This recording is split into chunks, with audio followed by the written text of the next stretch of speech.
Yep.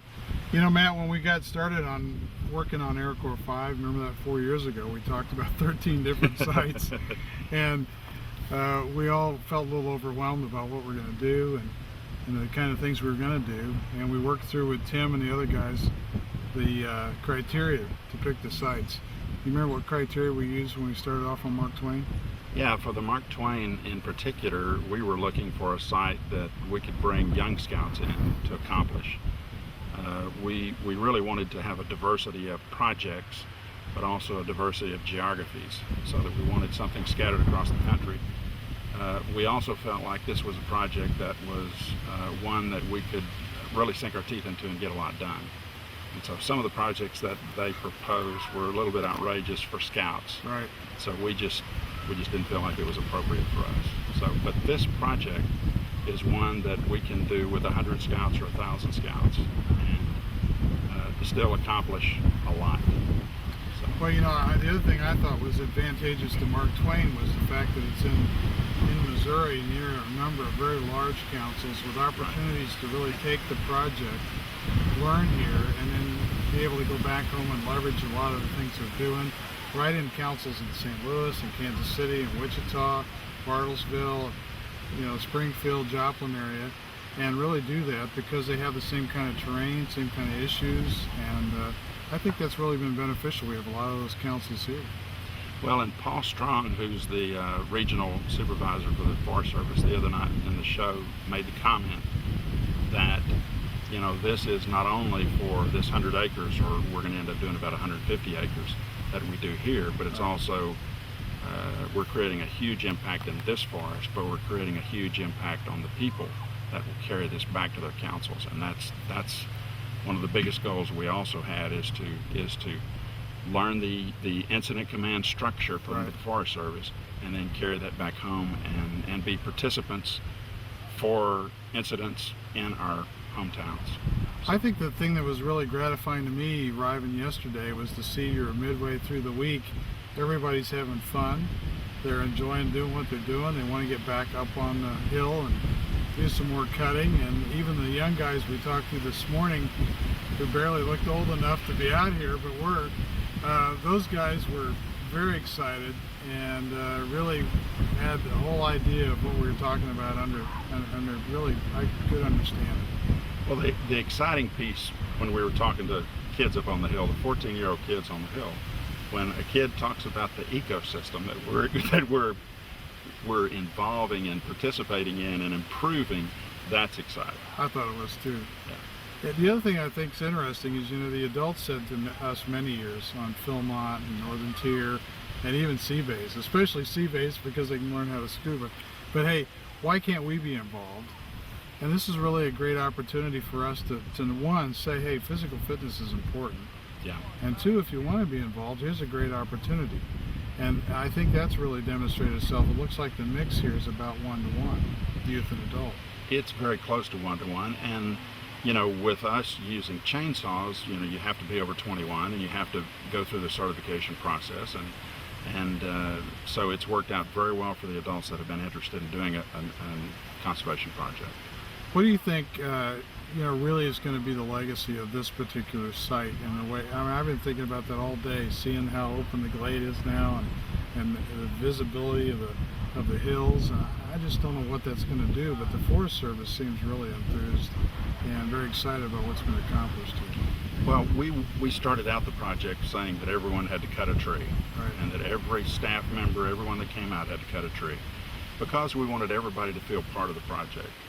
But now the Forest Service has decided to rename the glade, the Airman Glade, which is pretty special. Pretty special. So when they come out to this site, and another goal of mine was that I wanted to, if they send us into a site, I want to cut all the cedars. Right. Because I didn't want an airman coming out here and working hard and then coming back in 5 or 10 years to show what they've accomplished, and it looked like it is today. Absolutely. So let's go in, and I told the Forest Service I want to make an impact on the environment, and so if you want me to do that, then decide on the project, and they did, and we'll come in and we will clear the cedars. You know, I was remembering too the first trip that I made with Clyde and Ron Bell out to Virginia.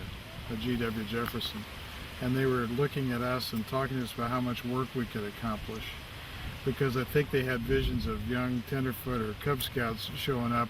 And I heard them commenting today about the Man Scouts out here and the work we've done. And really, you know, we've far exceeded, I think, what you guys had planned and what they expected. Well, the Forest Service in our first meeting was hoping that we would clear 26 to 28 acres. We laughed and said, I think 100 acres sounds like a nice round number. And they were pretty skeptical, but we're going to far exceed that. And when one of the Forest Service folks came to NCLS last year, she made the comment of, she looked around and said, these aren't Boy Scouts, these are Man Scouts. So we've accomplished much more than they've ever dreamed. Well, you know, I spent a lot of time with you today and a lot of the Forest Service people, and it was evident to me just how excited they are and how pleased they are about what's been accomplished.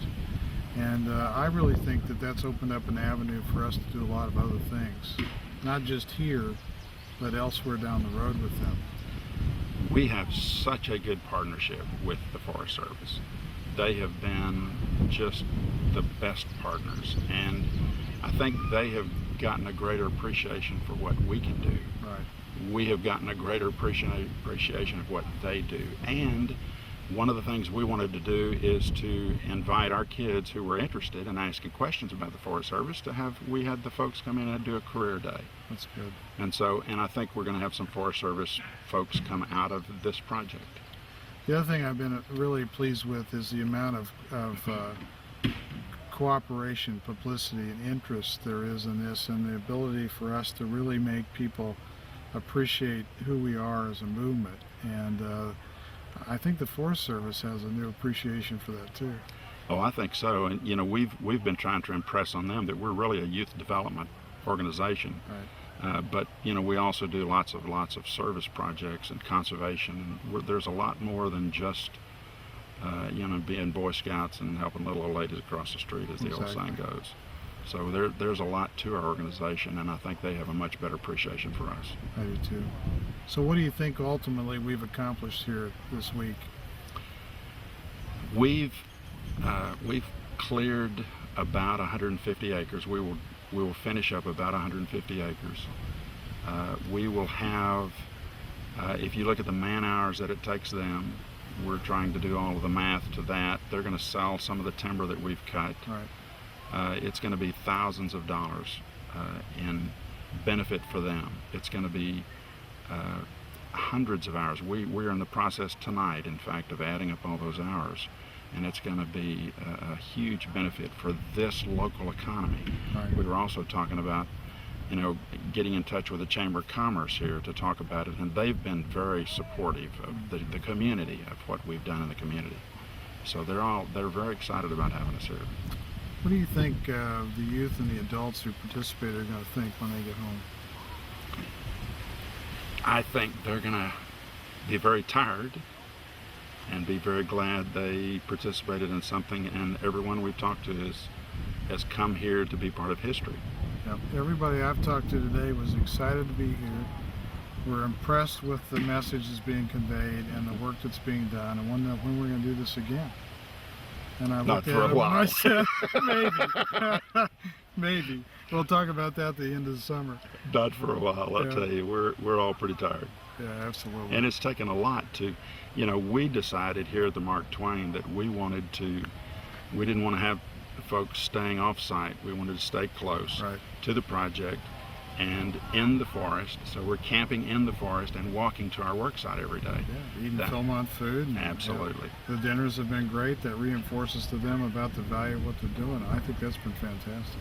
Yeah, but it also allows us to get folks out of the field early in the afternoon when the sun starts Right. to really heat up. And so we've allowed a lot of recreation also. So it's been a great it's been a fun project. Well, and the staff that you have is just outstanding. The guys have done a great job, and it's evident that they're really enjoying this and really thinking what a great legacy this is. We've got some absolute rock stars on this staff. Yeah, I think so too. So So, you know, the hard part, you and I were talking today as we talked about recognitions and what to say to people. It's really hard to know what to say except thanks. I am struggling with that now. Honestly, there have been people that I'm surprised that they still have jobs to go back to. They've worked so hard on this one. Right.